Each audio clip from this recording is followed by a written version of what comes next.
Herkese selamlar. Yeni bir videoyla karşınızdayız. Bu videoda da yüksek potansiyelli hisse senedi analizi yapacağız. Tabi her zaman söylediğimiz gibi yatırım tavsiyesi olmadan, al sat tut tavsiyesi olmadan sadece teknik analiz ışığında ve teknik analizin bize sağladığı öngörülerle, tecrübelerimizle ve orta ve uzun vadeli olarak analiz yapıyoruz. Yüksek potansiyelli hisse senedi video serimize devam edeceğiz. Tabi bunları yaparken herhangi bir yatırım tavsiyesi vermemekteyiz. Sadece analiz yapıyoruz burada. Paylaşıyoruz sizinle. Onun için alıp almama konusunda sorumluluk tamamen sizde. Bunları bilerek izlerseniz, bizi takip ederseniz seviniriz. Bu videoda da yüksek potansiyelli, güzel bir formasyonu olan bir hisseden bahsedeceğiz size.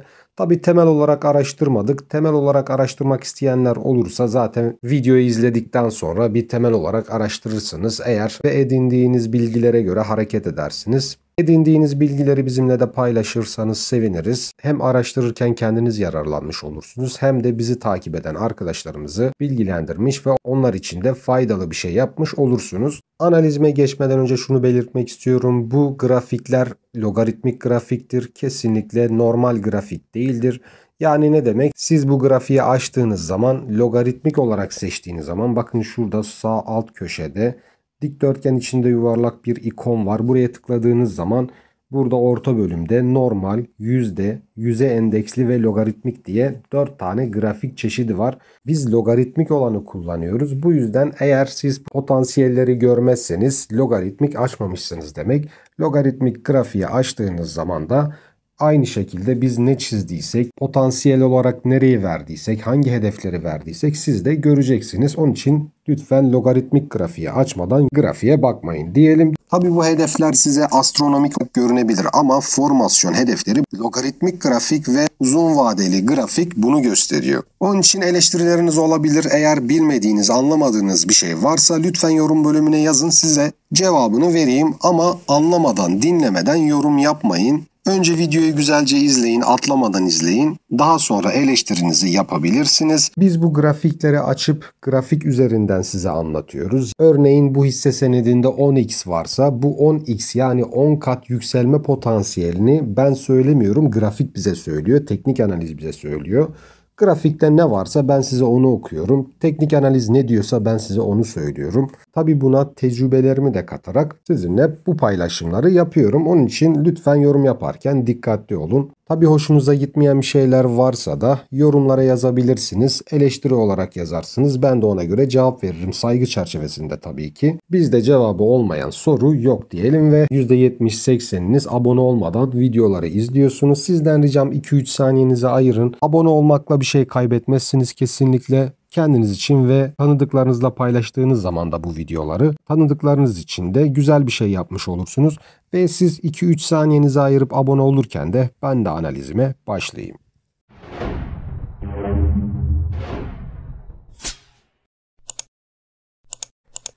Evet, bugünkü hissemiz, hissede çok güzel bir grafik var. Uzun vadeli güzel bir formasyon var.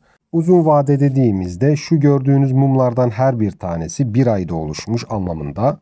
Ve uzun vade dediğimizde yatırım için 1 yıl ve üstü zaman dilimi demek.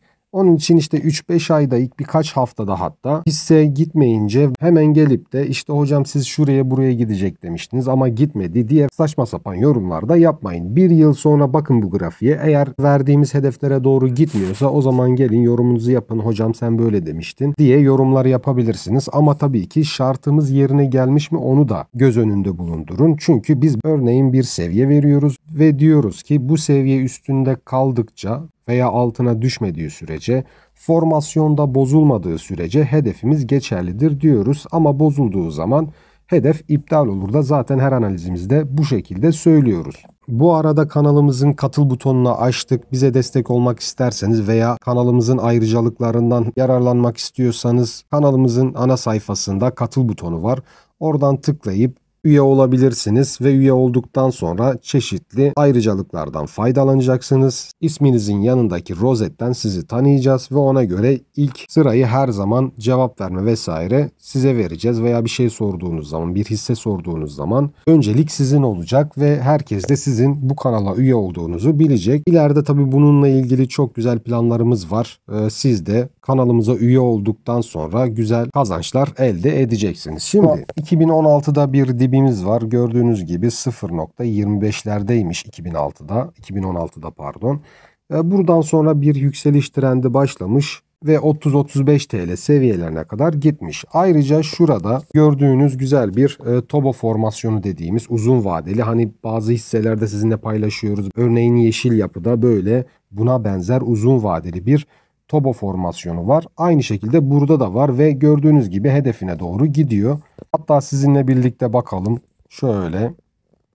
Gördüğünüz gibi Tobo formasyonu kırılmış ve gördüğünüz gibi tam da formasyonun hedef fiyatı olan 30 TL civarlarına kadar, yani 29 TL'ye kadar gitmiş. Ondan önce tabi formasyonu kırdıktan sonra gördüğünüz gibi pullback dediğimiz olayı gerçekleştirmiş ve yukarıya doğru gördüğünüz gibi güzel bir yükseliş göstermiş marka. Bakın bu da uzun vadeli bir grafikmiş ve uzun vadeli bir formasyonmuş, hedefine gelmiş ve formasyon başlangıcından formasyon tamamlama hedefine kadar gördüğünüz gibi %11.989'luk bir yükseliş göstermiş 2016'dan şimdiye kadar. Bunu biz demiyoruz. Dediğim gibi grafiğe baktığınız zaman siz de 0.25'ten 29 TL'ye çıkarttığınız zaman böyle bir yükseliş olduğunu görebilirsiniz markada. Onun için her zaman uzun vadeli analizler yapıyoruz, videolar paylaşıyoruz ya sizinle. Bakın beklendiği zaman, sabredildiği zaman bu yükselişi yakalayabiliyorsunuz. Çok güzel bir formasyon oluşmuş. Şöyle sizinle çizelim. Sol omuz, baş, sağ omuz diye Tobo'muz oluşmuş ve Tobo hedefine net bir şekilde gitmiş. Tam da Tobo çizgisini 29 TL hedefine kadar gitmiş. Teknik analiz 12'den vurmuş ve satışı oradan yemiş. Peki bundan sonra ne olacak? Bundan sonra nasıl bir yükseliş potansiyeli var? Nasıl bir formasyon var? Onu paylaşalım sizinle.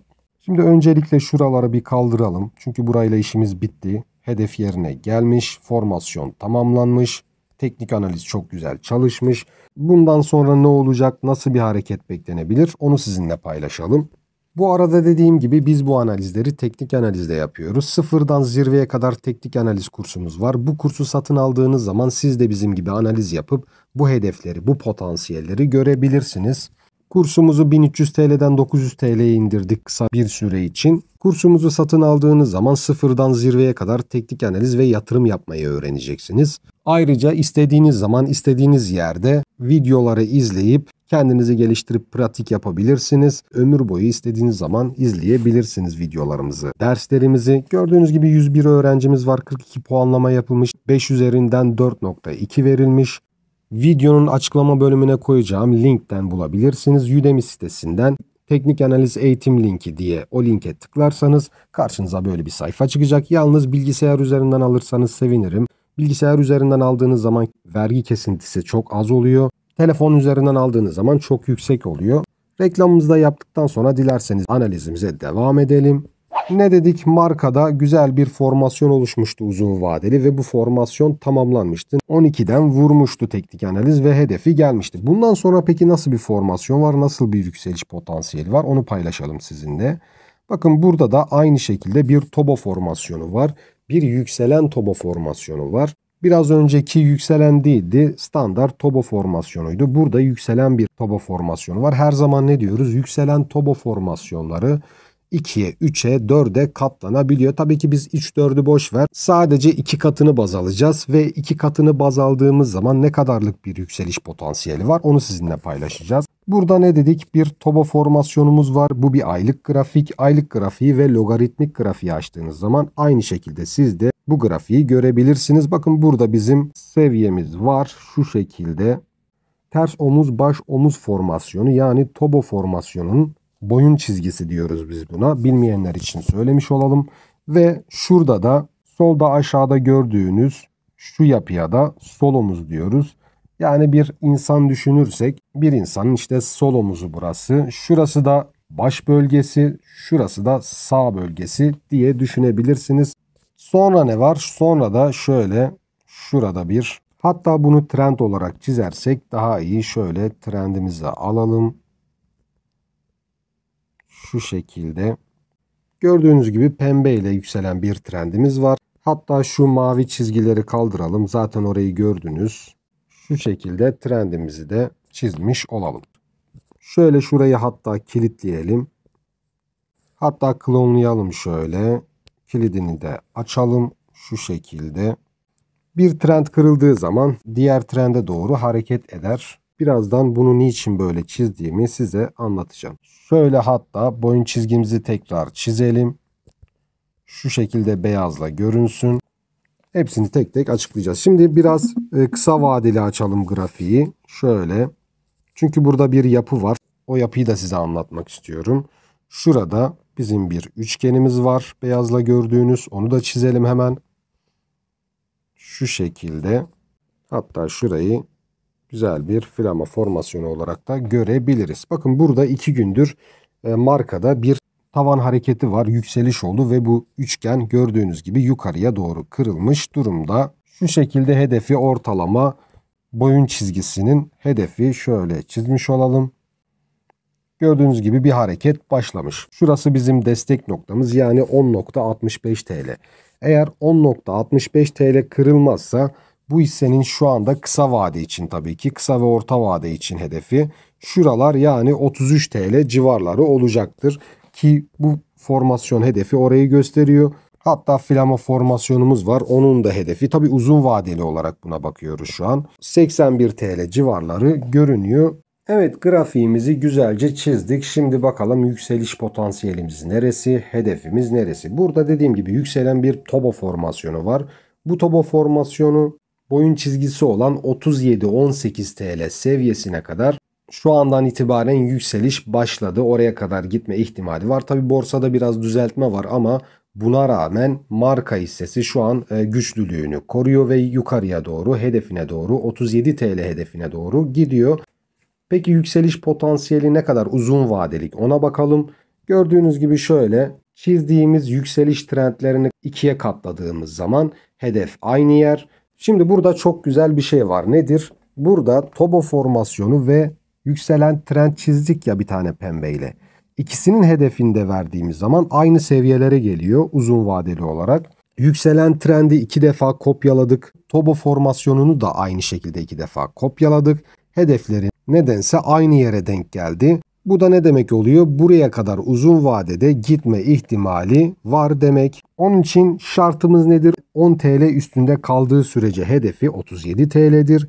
Sonra 37 TL üstüne atıp da orada kalıcı olursa şöyle sizin için hemen çizelim. Şu andan itibaren gördüğünüz gibi yükselen trend ve yükselen tobo hedefleri şurada gördüğünüz gibi burayı gösteriyor. Ortalama 20.200 TL seviyelerini gösteriyor ve bu formasyonların uzun vadeli yani en az 1 yıllık hedefi %148.650'lik yükseliş potansiyeliyle 20.000 TL seviyesi olarak karşımıza çıkıyor. Tabi yatırım tavsiyesi değildir, al sat tut tavsiyesi değildir.